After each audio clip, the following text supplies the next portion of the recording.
Gece bu adam çekirdekçiydi. Evet. Bir dükkanı vardır. Orada oturmuş orada. Birbirine kavga bu dedim asrarcılar, bağlıcılar. Birbirine silahla taramışlar. Bir kurşun da gelmiş bizim bir rahmetliye isabet etmiş. Niye bu asrarı satan, habis satan, fuhuşi yapan, cirit atan, niye önlemesi yapın bu devlet? Bu devlet nerede? Ben bunu Başbakan'a da sesleniyorum. Ben bunu Emniyet Müdürü'ne, valiye sesleniyorum. Hani diyor devlet var, başbakan diyor devlet var. Hani devlet nerede? Köşe başında diyebilirim 5-6 kişi var. Ama diyorum ki yani bu son olsun. İşte canımız yakıldı, hiç olmazsa başka gençler gitmesin. Ne bileyim yani bu gibi şeyler bir an önce yani bu sorunları çözmesi lazım. Artık canlar bir daha yanmasın. Canımız yandı. Buraya ricayla söylüyoruz. Güzel bir güvenlik alanına alsınlar buraları. Bir çeki düzen versinler. Bu artık kimsenin canı yanmasın. Maalesef sık sık oluyor. Özellikle gece yarı saatlerinde oluyor.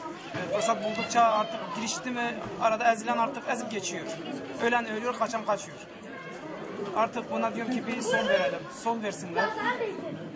يا ماري قش قش قش قش قش فرهواكي تسياد وردنا وتشتا دفروشن ووانا وجين دفروش؟ امشي قلنا انا Çı difroşun? خاص اسرع ما تشجع حري دفروشي واللي بدا الناس تشتا زاروكا وبيزكا ايه كنت وجين ايه كنت هيني اذا ما تشكل ابا كوري ما كنتش نبي كومانش يا هكا قول صرح الرياح طيبه ونبي فرسنا حقيقة كريمة درس زانا وعي دنيا زانا كريمة فقيرة تخذ راك كريمة كنبو وجبت بوديك مش Mınç devlete çı da gazı? أم الدولة تشتغل برا درسهم بأف كيلو برا بكيلو الفي كريمة كريا برا درسهم قصاصي ودرس كريمة تسكي خراب نكريا جونا بردا بيت كان آخر شتيش بدل تقوم ببدانيني بايا سيزارو كيوينا جناوية ما زي كيوي خودك كيا جناوي خودك Ben abimin katillerin bulunmasını istiyorum.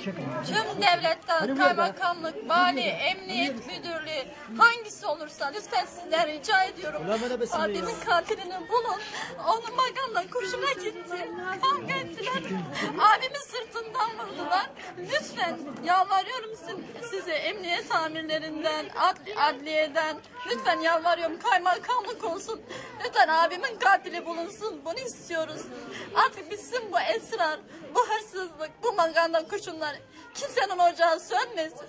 Bizim ocağımızı söndürdüler. Onların ocağı sönmesin. Kimseninki. Yalvarıyorum size.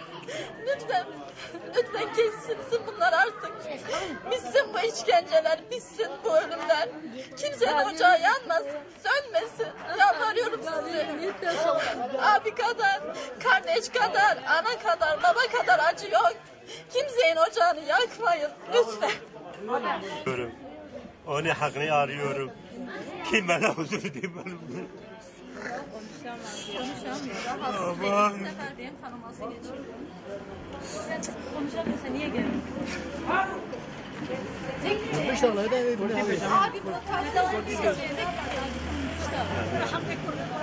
Ben hakkı istiyorum. Bana hakkını boşuna bırakmasın. Rica ederim. Hükümetten rica ederim. Kim yapmıştır, kim etmiştir ona bildirin.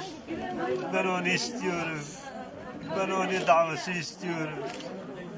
Rica ederim. Bütün devletten rica ederim. Başbakan'a rica ederim. Onun hakkını kaybetmeyin.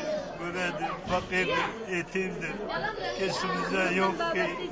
Rica ederim. Bir saniye.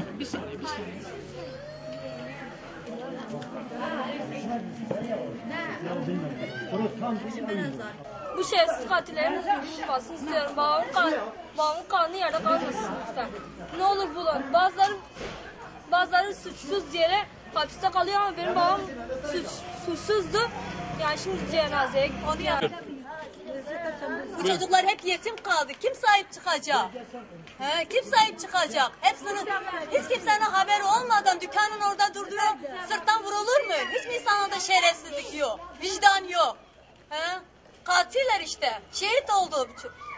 Biz o insanı yakalanmasını istiyoruz. Yakalanmasa bile ben kendim uğraşacağım.